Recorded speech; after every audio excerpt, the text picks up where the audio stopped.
Alors Philippe Ratle, nous sommes honorés de vous avoir et comme Laurence d'abord et avant tout, j'ai envie de vous présenter parce que vous êtes un Méditerranéen. Hein, vous êtes né, bien sûr, vous vivez en Suisse actuellement, mais vous êtes né au Caire.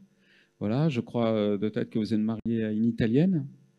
C'est ça, voilà. Vous êtes Donc bien renseigné. voilà. Donc Vous êtes bien renseigné. j'ai fait une petite recherche et votre père même est d'une famille grecque. Voilà, c'est ça, Voilà, issu je d'une famille. suis un père grec, une mère arménienne, je suis né en Égypte, je suis de culture française et je vis en Suisse et j'ai la nationalité suisse. Voilà, ça donne quelque chose quand même. Ouais, c'est quelque chose. Alors, ben, ça a donné que vous participez à une expérience hors du commun qui a été connue dans le monde entier. Hein. Donc, Voilà, on quitte l'humain, la nature, les racines, l'écologie et on s'envole.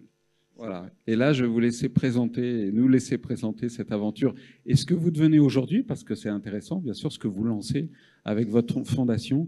Et comme je vous l'avais dit, avec un culot monstrueux de ma part, mais je suis convaincu que le tourisme écologique et culturel aurait un rôle à jouer peut-être dans tout ce que vous impulsez. Voilà, j'en suis toujours persuadé. J'espère qu'à la fin, avec ma dernière exposé, vous aurez quelques pistes pour réfléchir à ce sujet.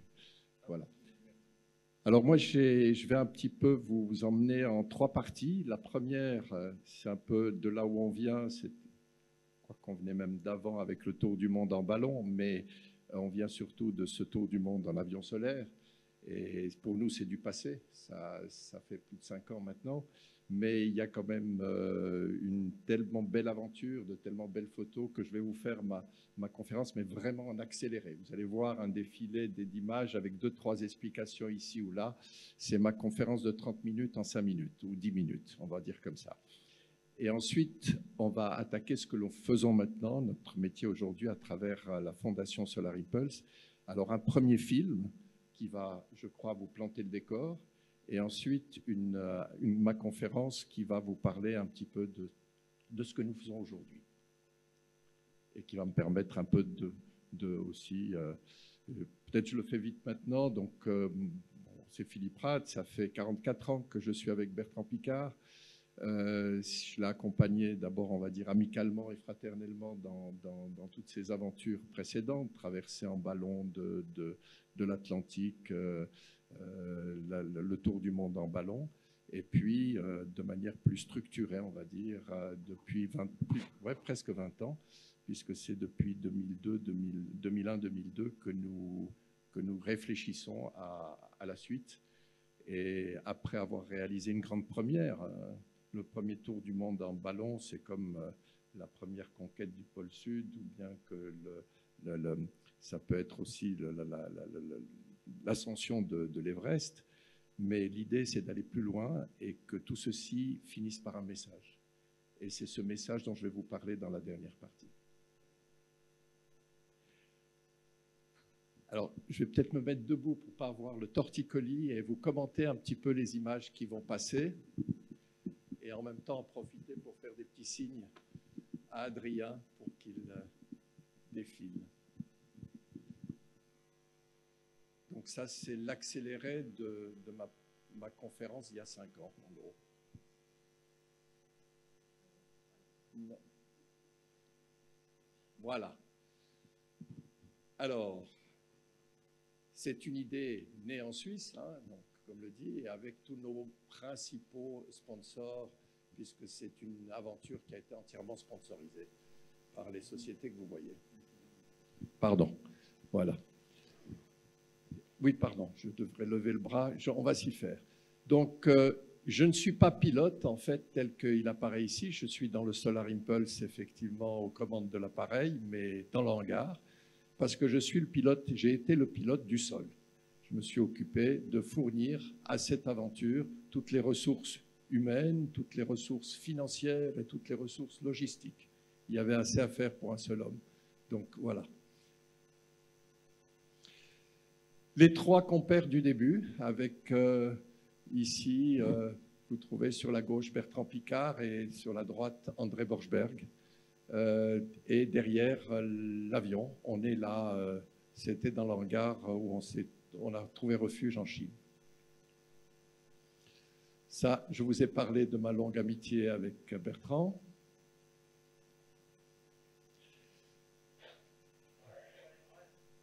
Vous pouvez... Voilà, ça c'est sur des paysages suisses, c'est nos premiers essais, en fait. Ça, c'est le premier vol de nuit, où on a fait 24 heures. Ça, c'est un petit rappel pour montrer que le Breitling Orbiter 3, celui qui a fait le tour du monde en ballon, se trouve au Hall of Fame du Smithsonian de Washington. Il faut savoir que dans cette pièce, il n'y a que deux éléments qui ne sont pas américains. Ça réunit tous les principaux records de l'aviation. La première, le Lindbergh, il y a Apollo 11, il y a toute une série comme ça d'avions qui ont été mythiques. Et il y a le Spirit of Saint-Louis. Et celui-ci, il n'y avait que deux qui étaient non américains, le Soyouz russe et le Breitling Orbiter suisse. Voilà, quelques belles images. Là, c'est important, c'est de vous dire d'où tout ça vient. C'est quand même 3 générations complètement importantes. Vous avez au centre Auguste Piccard, le grand-père, qui est le premier homme dans la stratosphère et qui est donc le premier homme qui a vu la rotondité de la Terre de ses propres yeux. Et il est reconnu par la NASA comme étant le premier homme ayant été dans la stratosphère. Et ça me rappelle... voilà ce que racontent les explorateurs quand ils découvrent des paysages ou quand ils découvrent des choses qu'ils sont les premiers et les seuls à avoir vues à ce jour. Ensuite, il y a Jacques Piccard qui était son fils et qui, à travers le bathyscaphe, a permis d'aller au fond des fosses Mariannes et d'atteindre les 10 700, et j'ai oublié les dizaines, mais mètres de profondeur. Comme on n'a pas trouvé de fosses plus profondes, eh bien, on n'a toujours pas battu ce record. Et enfin, Bertrand Piccard, dont on va parler à travers son tour du monde avec le Breitling, puis avec le Solar Impulse que vous voyez juste à côté. Voilà les deux copilotes. Il faut savoir que c'est un avion à une place, donc ils se succédaient. Et comme c'est un avion où on ne peut pas dormir, donc, et qui volait parfois jour et nuit, le plus long vol a été au Pacifique avec 5 jours et 5 nuits. Il faut imaginer que c'est 5 jours et 5 nuits avec des sommeils de maximum 20 minutes, et encore quand les conditions le permettaient. Ça, c'est bon, Bertrand. Et là, André. Voilà un petit lever de soleil sur les Alpes. Il faut savoir que cet avion, la nuit, il partait à très haute altitude. Au début de la nuit, il est à 12 000 mètres. Il commence par tomber tout doucement, le plus lentement possible. Et c'est seulement sur la fin qu'il met les batteries en marche et qu'il arrive. Et s'il arrive à 6 heures du matin, quand le soleil se lève, eh bien, c'est bon. S'il ne rencontre pas le soleil le matin, ben voilà, il n'a plus qu'à atterrir ou à tomber. Voilà quelques belles images. Château de Chillon sur le lac Léman, le Cervin. Oui, ça c'est le Bourget. On a eu une réception extraordinaire. Il faut imaginer tous les avions à réaction à l'arrêt, tous les gens par terre en train de regarder, et une musique extraordinaire, et cet avion qui passe silencieux, qui ne faisait pas un bruit et qui survolait le Bourget. Ça a été un très très grand moment.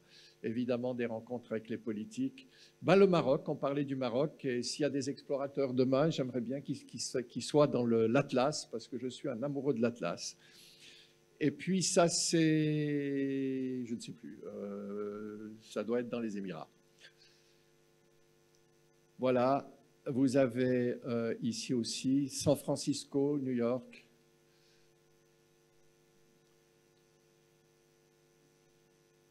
Voilà, alors ça c'est le tour du monde avec toutes les étapes que nous avons fait. On est parti d'Abu Dhabi pour aller à Oman, et ensuite l'Inde, ensuite la Chine, le Japon, traverser jusqu'à Hawaï, et là la série américaine jusqu'à New York, et puis revenir par l'Espagne, Séville, et retrouver Abu Dhabi. Il manque une étape d'ailleurs, je m'en suis rendu compte, mais c'était trop tard pour la changer, il manque le Caire, puisqu'on a fait aussi une étape au Caire en Égypte.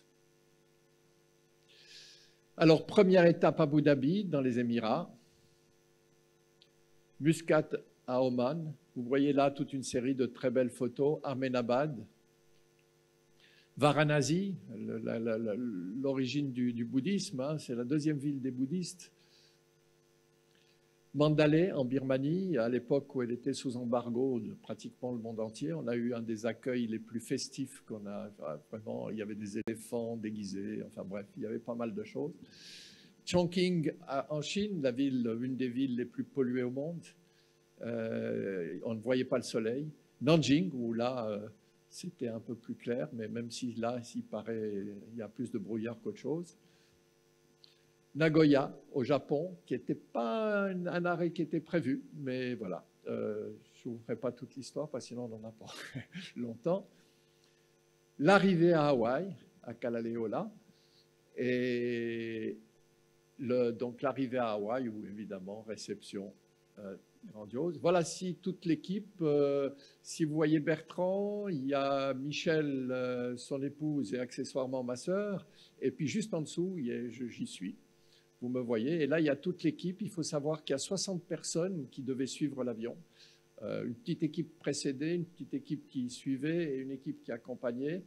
Et il faut plus d'une trentaine à Monaco. Bref, pour qu'un pilote vole avec un avion, il fallait 100 personnes sur le pont. Donc, s'il y a 5 jours, ça fait 5 fois 24 heures où il faut 100 personnes.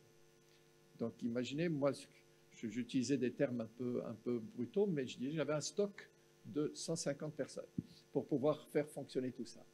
On a eu un dessinateur extraordinaire, d'ailleurs que je vais revoir bientôt, et avec qui on est resté en contact, et qui voilà, illustrait avec des mélanges de photos et de dessins animés, je veux dire de bandes dessinées, nos vols. Donc voilà, le Pacifique, ça c'était donc tout notre vol. Un hangar mobile, parce que tous les aéroports n'avaient pas forcément des hangars de la taille de notre avion, 72 mètres d'envergure. Il faut des hangars qui font au moins 100-120 mètres pour pouvoir nous accueillir. Sinon, on avait un hangar mobile. Il faut savoir que cet hangar mobile a fait le tour du monde avec l'avion. Ça, c'est le selfie le plus connu du monde, enfin le plus fameux du monde. C'est un selfie pris en altitude avec Bertrand qui passe la main.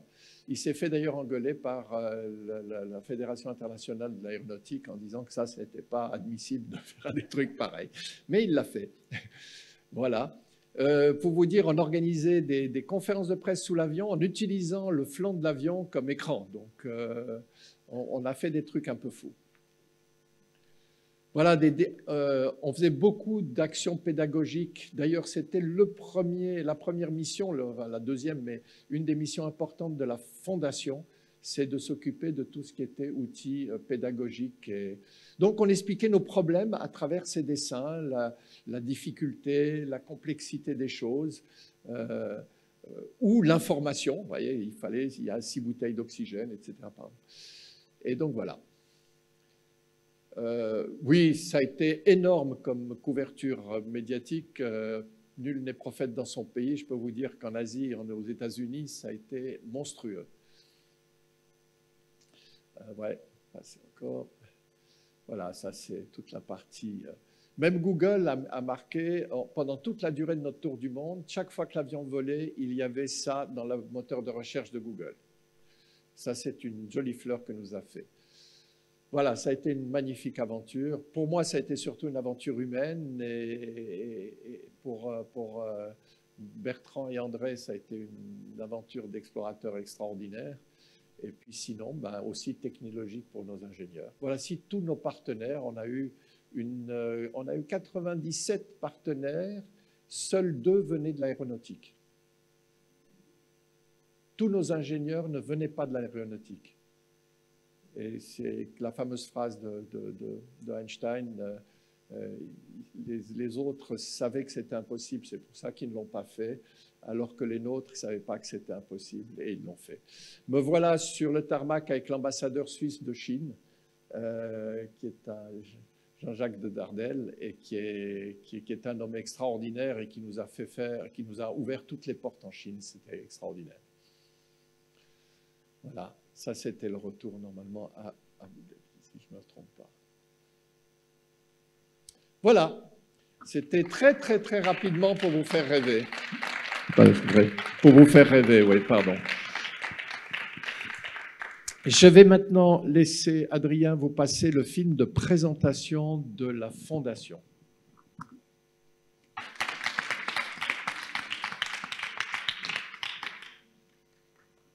Est-ce qu'on peut passer alors au dernier fichier des slides?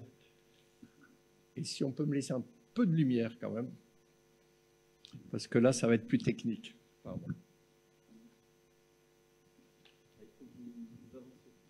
Non, c'est bon, c'est bon. Là, je lis très, très bien.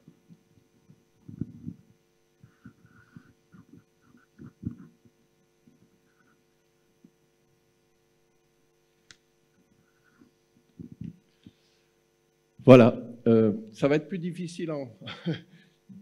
Je vais dire tout simplement slide au moment de changement. Voilà, donc ce que l'on veut, c'est de booster l'adoption des solutions efficientes et profitables que nous voulons promouvoir. Slide. Voilà. Bertrand, c'est d'abord une vision. Il est mu par son sens de l'exploration qu'il met au service de la protection de l'environnement. Il a créé pour cela la Fondation Solar Impulse pour promouvoir le potentiel des énergies, le potentiel des énergies renouvelables, des nouvelles technologies propres et des nouveaux matériaux. Tout cela pour protéger la planète et lutter contre le changement climatique. Slide. Pardon pour le mauvais slide, mais ce n'est pas grave, c'est une démonstration. Nous avons sélectionné plus de 1000 solutions efficientes et profitables qui à la fois protègent l'environnement et offrent de nouvelles perspectives économiques. Il s'agit pour nous de les présenter aux dirigeants politiques et aux dirigeants économiques. Les politiques pour les aider, pour leur donner des outils pratiques et pour les aider à adopter des politiques énergétiques et des objectifs environnementaux plus ambitieux, et aussi aux dirigeants économiques, parce que c'est une possibilité, une opportunité pour eux pour investir dans de nouveaux marchés rentables qui créent des jobs et de la prospérité. Slide. Alors pour cela, nous avons lancé il y a 3 ans un label, le label Solar Impulse, le premier qui garantit la rentabilité économique des produits, des procédés, des services et qui en même temps ont un fort impact environnemental. Donc les domaines qui sont couverts, vous les voyez en bas, les domaines qui sont couverts par ce label, c'est l'économie circulaire, c'est l'énergie, c'est l'alimentation et l'agriculture, les processus industriels, la mobilité, les nouveaux matériaux, l'eau et les smart cities. Les smart cities sont ces villes qui utilisent des technologies de l'information et de la communication pour améliorer la qualité des services et des services urbains et de réduire leurs coûts. Slide. Nous avons mis pour cela au point un guide qui est un véritable explorateur parmi les 1300. On parle des 1000, ça a été une communication, un objectif à atteindre, mais aujourd'hui on en est à 1300, qui sont 1300 solutions innovantes, actuellement disponibles, donc que l'on peut mettre en œuvre demain, et pour soutenir les décideurs politiques et économiques dans leurs objectifs environnementaux.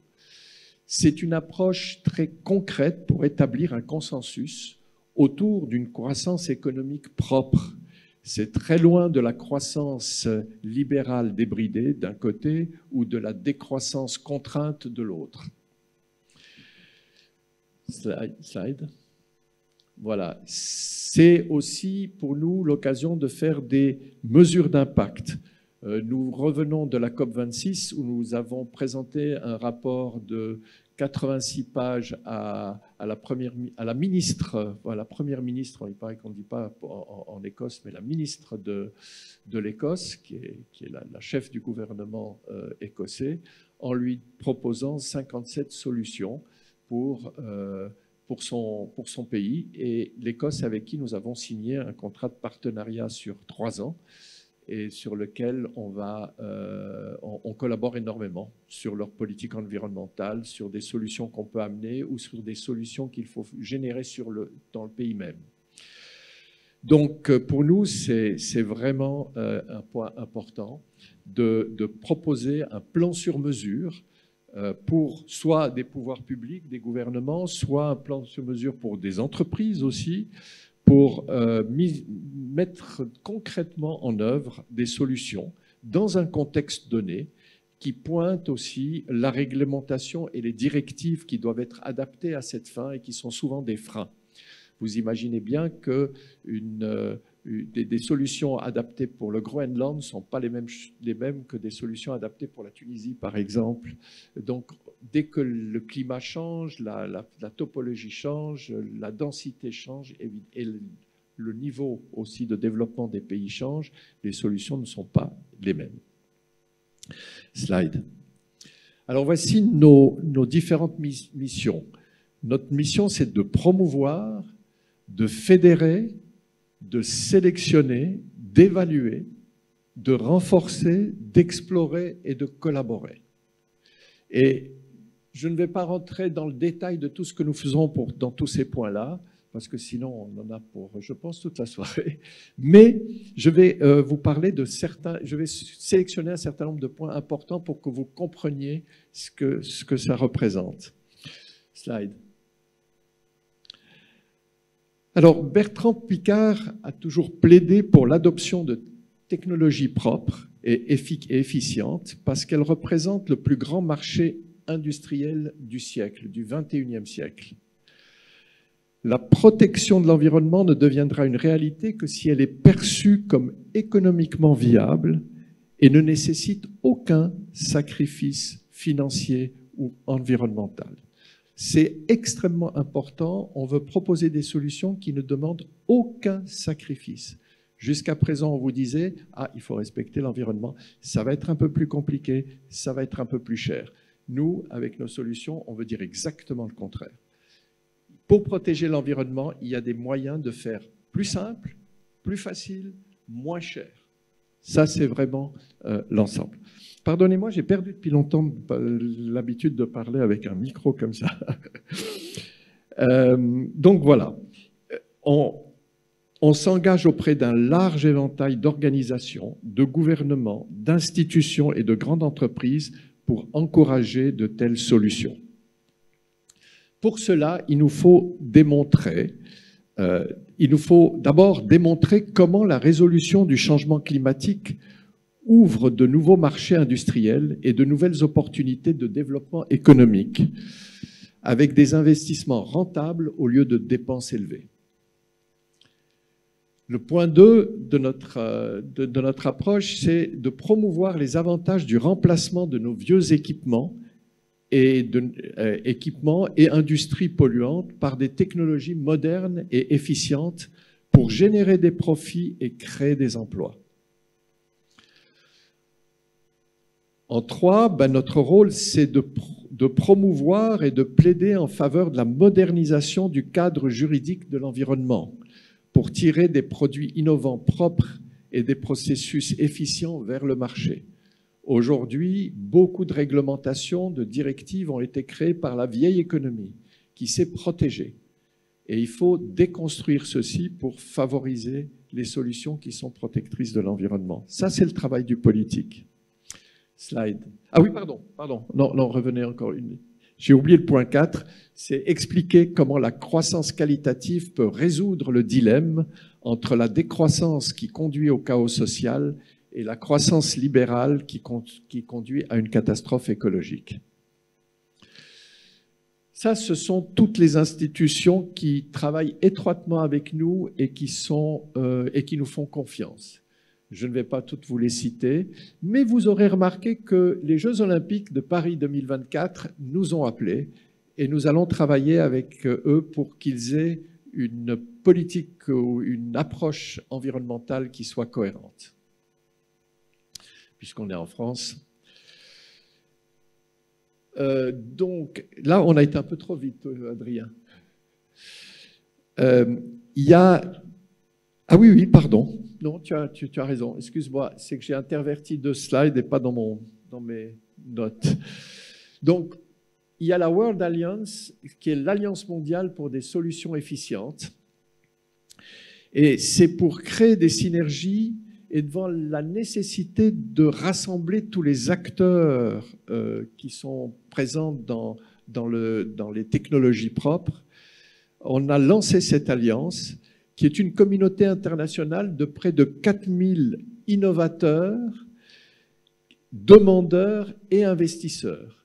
On a pensé que c'était important de mettre en relation les innovateurs avec ceux qui cherchent des solutions, c'est souvent les régions, les villes, les pays, les grandes entreprises, et aussi les investisseurs, parce que, comme dans tout, il faut des investisseurs, mais des investisseurs qui vont faire ce travail-là, mais avec des exigences de rentabilité, de rendement, etc. Je passe à la slide suivante. Donc là, c'est vraiment tout le réseau que l'on s'est fait dans l'identification et la promotion des solutions. Et dans ce cadre-là, nous travaillons avec des acteurs clés internationaux et des communautés de technologies propres, de vases, de jeunes pousses, de start-up. Le mot m'échappe, mais c'est pas grave. Ce sont des start-up, par exemple autour des universités ou bien des entreprises qui financent des incubateurs. Voilà, c'est exactement le terme qui m'échappait. Donc des incubateurs, des groupements de start-up, des groupements d'entreprises qui sont dans des secteurs particuliers, qui sont liés aux technologies propres et aux énergies renouvelables. Suivant. Alors, pour cela, nous avons créé ce fameux label pour les solutions efficientes. On a mis au point un processus d'évaluation strict qui est défini par des critères que nous avons réunis, mais qui est validé par des experts, un groupe d'experts indépendants et totalement bénévoles, avec lequel on n'a aucun lien financier, et on leur donne et on accepte le rapport qu'ils nous font. Il y en a 3 par solution, donc si on a une unanimité entre les 3 experts, on sait qu'on peut y aller. Slide suivante. Voilà. Donc, je vous ai parlé, nous faisons une sélection. Eh bien, la sélection, elle est basée sur ces 3 critères. Il faut qu'il y ait une faisabilité, c'est-à-dire qu'il faut que le concept soit crédible et qu'il puisse être étendu. Il doit être étendu à d'autres pays, à d'autres secteurs. Il doit pouvoir s'exporter par rapport au lieu où il est né. Il faut aussi qu'il y ait un fort impact et des bénéfices au niveau de l'environnement qui soient notables. Et enfin, il faut une profitabilité, comme on l'a dit, pour les deux bouts de la chaîne du marché. C'est-à-dire, il faut que les promoteurs, les innovateurs, les entrepreneurs, les vendeurs puissent gagner leur vie. Et il faut aussi qu'il y ait un effet bénéfique au niveau social ou au niveau humain de l'autre côté. Je donne toujours l'exemple, pour moi qui ai fait 10 ans d'humanitaire en Afrique. L'Afrique, il y a plein d'entreprises qui ont fait du super bon business en Afrique. Eh bien, les Africains n'ont rien vu. Donc, il n'y a pas eu la profitabilité à l'autre bout de la chaîne. Et ça, c'est quelque chose qui est très important pour nous. Voilà. C'est aussi un outil extrêmement puissant, un avantage concurrentiel pour les innovateurs qui reçoivent ce label. Et ils ont ainsi une reconnaissance ainsi qu'une évaluation par des experts de premier plan internationaux de leur aventure. Et ça, c'est très précieux pour eux. C'est aussi un intérêt pour les investisseurs. Ça, c'est après. On va y arriver. C'est aussi un intérêt pour les investisseurs qui ont ainsi accès. Ils cherchent à investir dans ce secteur et ils ne savent pas par où commencer, ils ne savent pas quoi choisir. Eh bien, le fait qu'il y ait le label, pour eux, est un gage et une partie de leur audit qui est effectuée. Et ça permet d'avoir accès à de l'innovation durable et à des solutions de pointe qui mènent vraiment et qui leur permettent de faire des investissements rentables. C'est aussi une garantie de qualité pour les chercheurs, les villes, les régions. Nous venons de signer avec Île-de-France, et avec Île-de-France, ben voilà, les solutions qu'on va leur proposer, ils savent que ce sont des solutions crédibles dans lesquelles ils peuvent se lancer. Et c'est surtout parce que toutes ces régions maintenant ont compris que pour être réélues dans 4 ans, il fallait faire une politique environnementale. Vous savez, le discours est très très simple, hein. Aux politiques, on leur dit comment être réélu dans 4 ans, et aux économiques, on leur explique comment gagner de l'argent. Leur parler d'écologie et que c'était bien pour la Terre et que c'est bien pour les êtres humains, ça ne les intéresse pas. Donc la seule chose qui les intéresse, on leur parle, la seule chose qui les intéresse, le but est de les amener là où on veut que les amener. Et enfin, les avantages pour les innovateurs, prochaine slide, c'est ça, ça leur donne un accès au marché mondial, alors qu'avant, ils étaient dans leur région et ils essayaient tant bien que mal d'élargir leur petit marché. C'est aussi un appel direct aux investisseurs. Ils ont accès à travers l'Alliance mondiale aux investisseurs. Ils peuvent avoir, si vous voulez, ils peuvent avoir un discours environnemental, on peut dire ça comme ça. C'est-à-dire que là, ils sont crédibles quand ils disent, ils peuvent défendre leurs produits, défendre leurs services en parlant d'environnement de manière crédible. Ce n'est pas uniquement du marketing pour vendre. Et puis, il y a évidemment tout ce feedback, ça c'est très très précieux, un feedback des experts qui leur donnent tant au niveau économique qu'au niveau technologique, qu'au niveau développement de start-up. Ils ont un feedback parce que tous les rapports des experts leur sont évidemment remis par la suite. Sans compter qu'avec le porte-drapeau qui est Bertrand Piccard, qui en parle dans le monde entier, ben, ils ont un gain énorme en crédibilité et en visibilité, parce que dès qu'on est sur un forum, une exposition, par exemple une exposition sur l'eau, toutes nos solutions qui parlent de l'eau peuvent venir entrer dans le stand que nous avons pour tout le monde, pour les partenaires et pour les innovateurs, et peuvent ainsi participer à des forums internationaux auxquels ils n'auraient pas accès. Voilà. Tout ce que je voudrais dire aussi, c'est que la Fondation Solar Impulse, tout ce qu'elle fait est totalement gratuit pour les innovateurs. On ne fait rien payer, on n'envoie jamais une facture. Toute notre action, et aujourd'hui on arrive bientôt à 50 collaborateurs, donc les 50 salaires sont payés par tous les partenaires que vous voyez ici, et ça s'ajoute actuellement, on en signe 2 ou 3 par année. Et ce sont des partenaires qui s'engagent sur 3 ou 4 ans avec des hauteurs de 1 million, 1,5 million.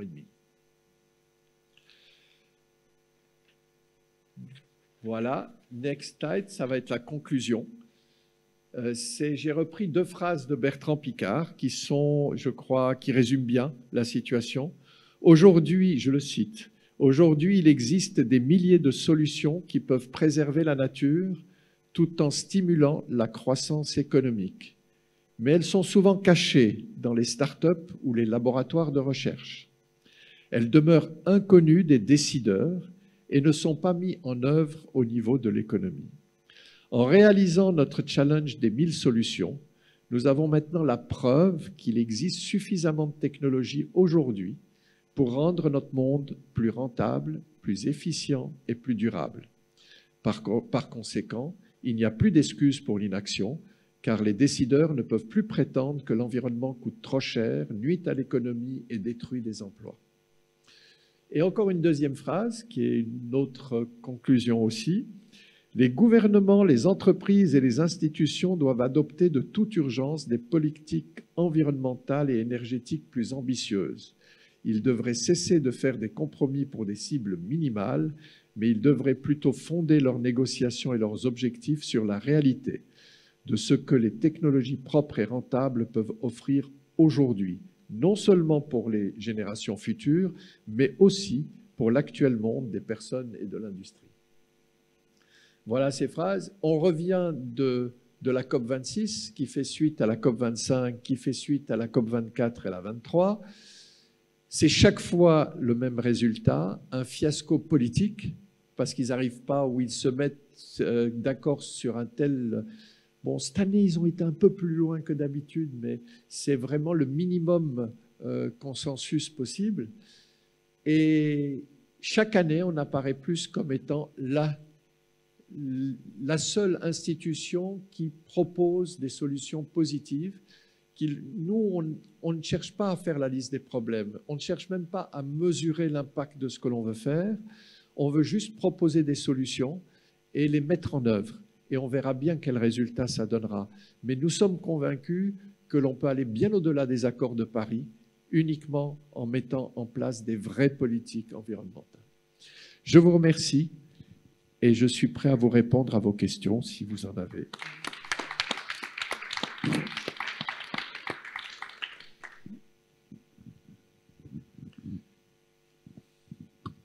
Ce n'est pas vraiment une question, c'est un retour sur cette magnifique présentation qui est parfaitement enthousiasmante. Et j'aime beaucoup cette idée de rentabilité. Qu'est-ce qu'on met dans le mot rentabilité? Qui en bénéficie? Nous, à Defimed, on a un mot, quelquefois on utilise le mot vertueux. Et donc, cette rentabilité, c'est une manière vertueuse et c'est très subjectif. C'est exactement ce que vous avez dit. C'est-à-dire, si on est du côté de celui qui investit, celui du côté qui bénéficie, celui qui va avoir un emploi grâce à cette solution. Donc, il y a vraiment la dimension sociale qui est évidente. Et j'aime beaucoup cette idée de croissance qualitative. C'est-à-dire, moi aussi, ça ne me plaît pas le mot décroissance. On dirait qu'on doit perdre quelque chose. Alors que l'on sait très bien, quand on travaille depuis très longtemps dans le domaine de tout ce qui est l'écologie, les solutions. Moi, j'ai jamais, enfin, quand on réunit des gens pour faire du zéro déchet, mais on trouve que des gens qui ont envie de faire des choses et c'est tellement agréable et c'est tellement humain et il y a tellement d'échanges. Donc il y a vraiment une vision très positive et très enthousiasmante à dire oui, on peut changer de cadre, mais on peut le faire de manière tout à fait joviale et tous ensemble, avec chacun nos intérêts. Nous avons besoin des investisseurs pour faire ces solutions. Je pense qu'il faut changer le cadre et je trouve que ce qui est très intéressant là, c'est la faisabilité. C'est-à-dire que ce que vous proposez, c'est, voilà, maintenant on le met en place. Et donc quand on parle d'urgence climatique et qu'on voit la faisabilité, c'est maintenant tout de suite. On ne dit pas on va le faire dans 2 ans, dans 3 ans, dans 10 ans. C'est maintenant, la solution elle est là et tout le monde y trouve son compte. Donc cette vision des choses, elle est très très enthousiasmante et vraiment je ne peux être que réjouie par cette présentation qui nous donne, qui fait un bien fou. Voilà, c'est tout ce que je voulais dire. Merci. Il y a aujourd'hui effectivement plus de 1360, je crois, plus de 1300 solutions qui peuvent être implémentées demain matin. Enfin, le temps de prendre son téléphone, de commander, de lancer une production, etc. Et modéliser. Donc c'est vraiment, ça peut être fait demain matin. Donc, et ensuite, ça fait un exemple. On dit, tiens, là, ça marche comme ça. Donc là, on va changer ça, ça, ça et ça. Et on l'implante. Et l'idée qui était en Tunisie, on peut l'amener au Groenland en changeant quelques paramètres. Pour être crédible, nous n'avons pas pris toutes les idées qui sont en cours et qui doivent être expérimentées. Et ça, c'est vrai qu'on laisse ça aux initiatives, un peu à d'autres initiatives, on ne peut pas tout faire. Ce qui était très important, c'est de trouver chez nous des solutions qui ont fait la preuve de leur rentabilité, donc qui ont déjà vendu, qui ont déjà produit, qui savent ce que c'est un client, qui savent.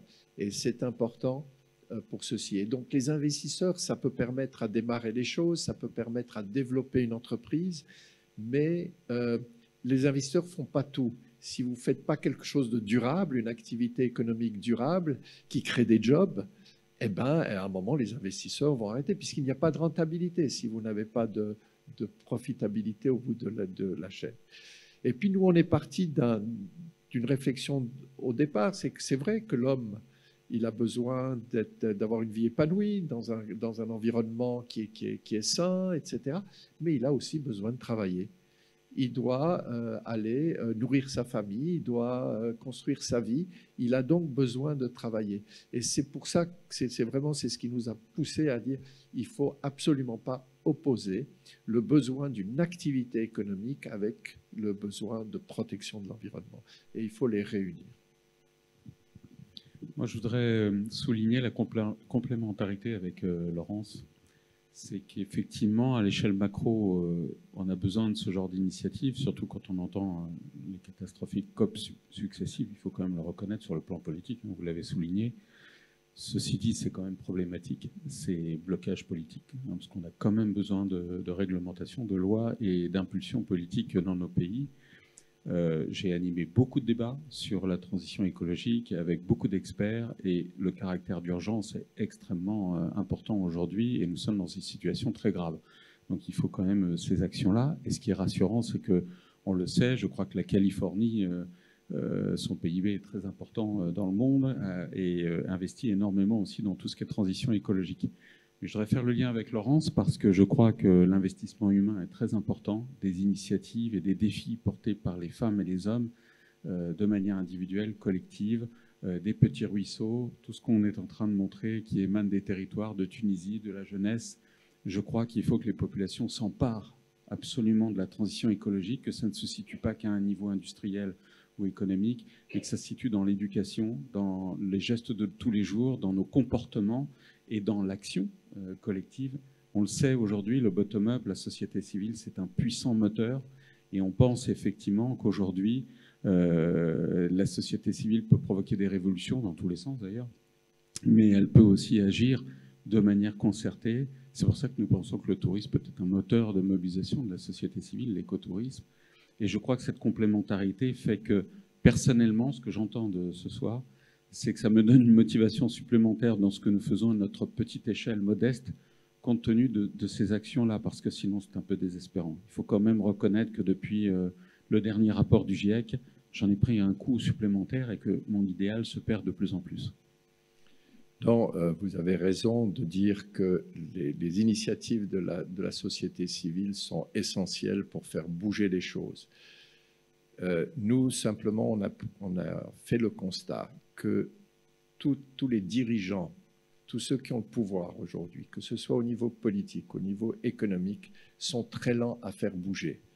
Et vous avez presque utilisé le mot, il faut attendre que la société civile fasse une révolution pour arriver à faire changer les choses. Et quand on arrive à faire changer les choses, c'est assez tard. Donc nous, on s'est donné comme mission de taper justement à ce niveau politique pour convaincre directement les dirigeants parce que vous allez pouvoir impulser les choses. Je reprends notre terme de Solar Impulse, mais quelque part, les autres ont un puissant frein. Ils ont un puissant frein. Et nous, vraiment, notre mission, c'est de débloquer ce frein-là. C'est pour ça qu'on n'a pas inclus tous ces mouvements, et parce que là, c'est une planète entière qui se met en branle actuellement. Mais voilà, on agit au niveau politique, au niveau des grandes entreprises, parce que c'est eux que l'on peut faire changer. Vous avez vu les noms des entreprises. Il y a des entreprises qui commencent à changer.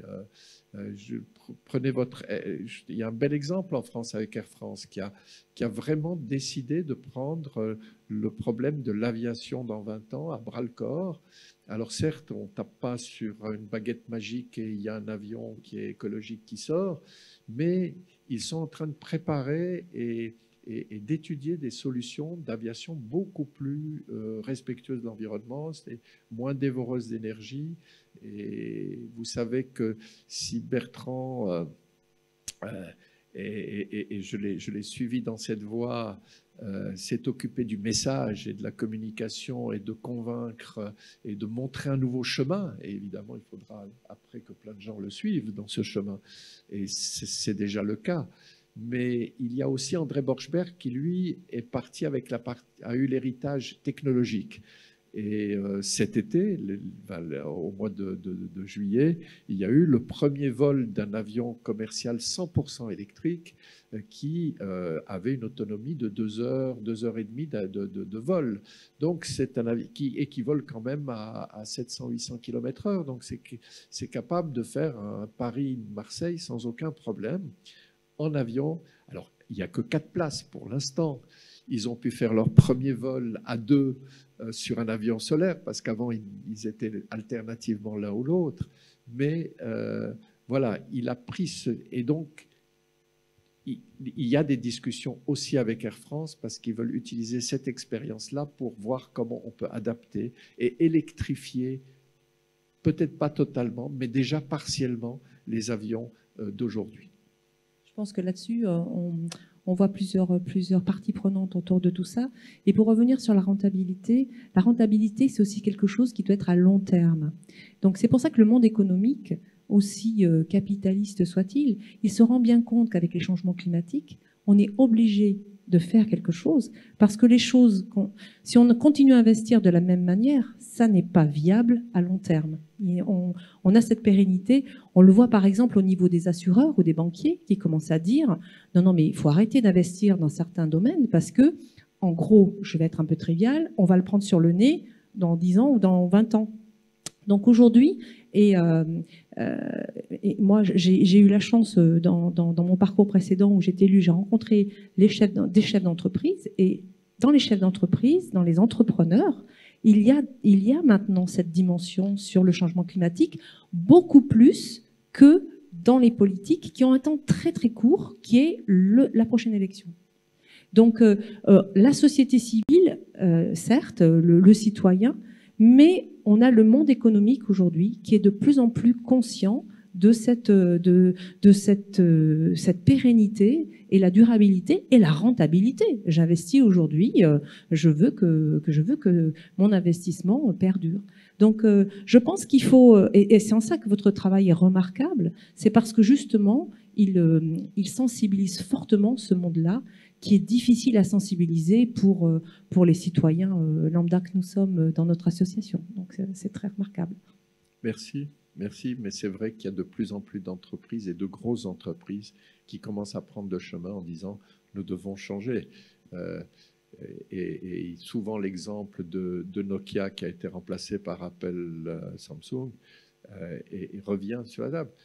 Nokia persuadé d'être le numéro 1 dans le téléphone, puis tout d'un coup on vous dit bon ben voilà, c'est plus un téléphone, maintenant c'est un téléphone et plein de choses qui s'additionnent à tout ceci. Et donc voilà comment on peut tout d'un coup supplanter des vieux acteurs par des nouveaux acteurs. Donc ils savent que s'ils restent sur leur rail, ils seront remplacés.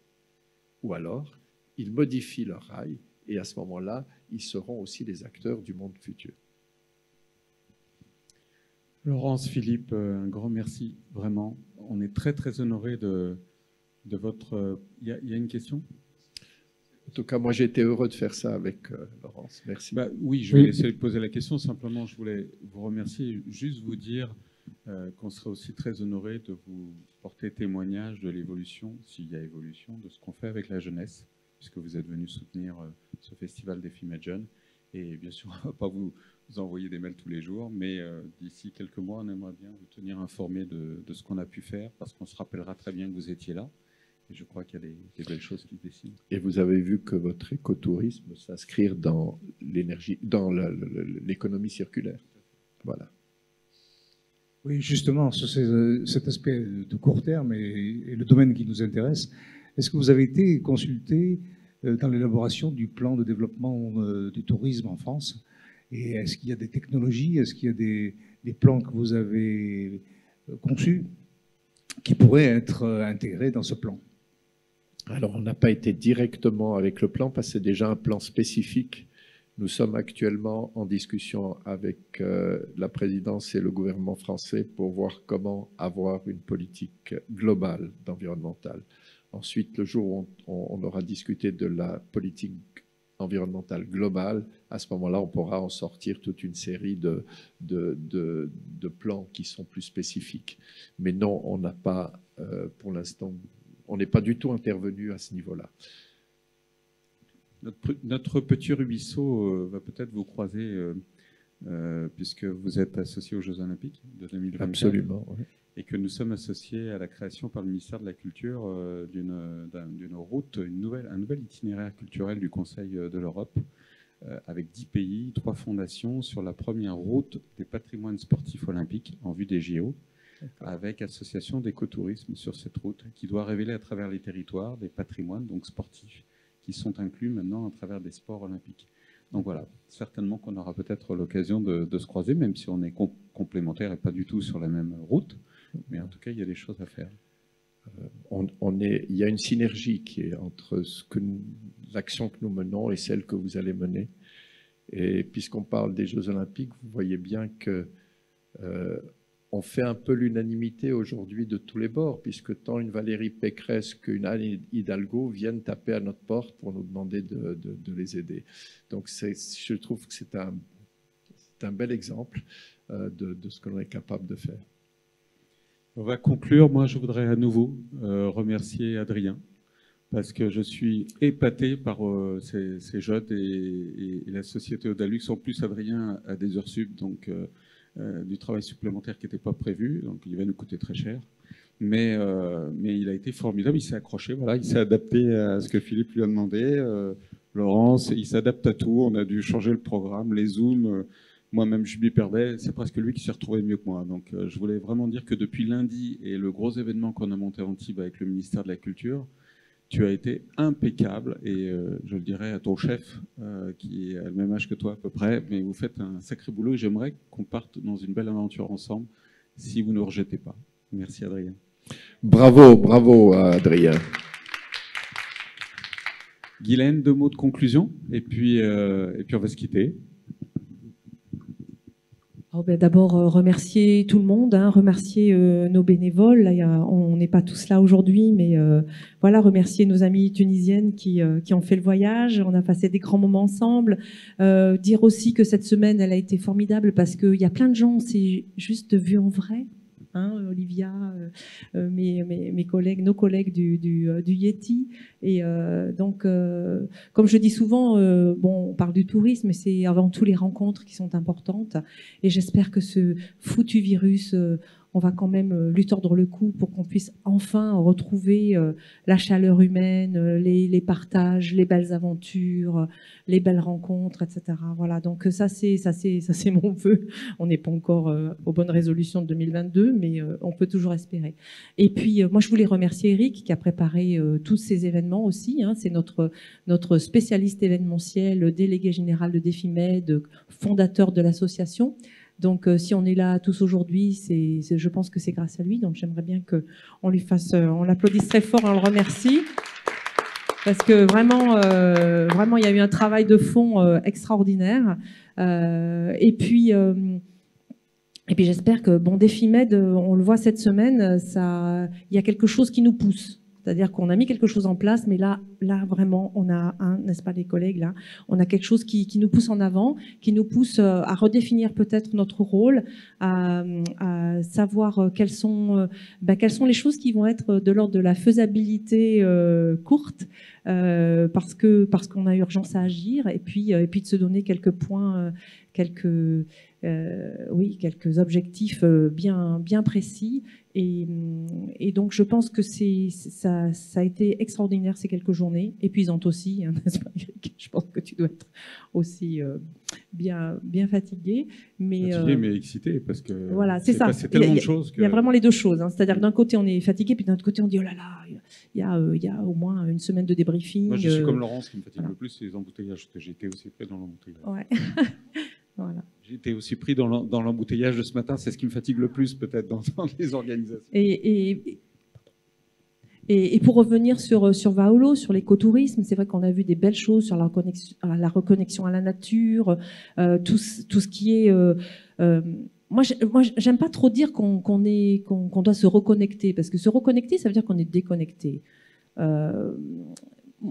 Moi, je pense qu'on a oublié peut-être, on n'est pas déconnecté, mais on a oublié combien on fait partie du vivant et combien on fait partie de la planète. Et je me refuse, parce que moi je suis quelque part, je suis aussi très geek, j'aime beaucoup la technologie. Donc je me refuse à opposer le naturel et la technologie, etc. Je pense que la technologie, je reste encore avec l'idée un peu ancienne du XXe siècle, de la conquête de la Lune, des choses comme ça, où la technologie peut aider les gens, peut aider le monde. Il faut juste l'utiliser dans le bon sens. Et c'est en ça aussi que le projet de la Fondation Solar Impulse est intéressante, parce que on met la technologie. Aujourd'hui, il y a des tas de choses qu'on sait faire. Enfin, on a quand même sorti un vaccin à une rapidité extraordinaire par rapport à au Covid. Donc, je ne peux pas me résoudre à dire qu'on va opposer, de la même manière que je ne veux pas opposer la société civile, l'entreprise, etc. Je ne veux pas opposer non plus la nature. Je pense qu'il faut vraiment que l'on trouve cette collaboration, cette co-quelque chose, voilà, qui va faire qu'on va avancer mieux pour tous, parce que quand même, faut pas oublier la dimension sociale, le travail. Il y a plein de gens dans le monde qui souffrent, et on sait très bien que tout le dérèglement climatique va toucher en premier les peuples et les gens qui sont déjà dans des conditions très défavorisées. Donc on a vraiment, c'est une vision complètement humaniste et globale que moi je voudrais. On l'a un peu à Défimed, mais je veux qu'on la pousse encore plus loin. Et je suis très très très touchée qu'on ait eu Laurence et Philippe aujourd'hui, parce que vous nous faites du bien et puis vous nous aidez à aller plus loin. Merci à tous.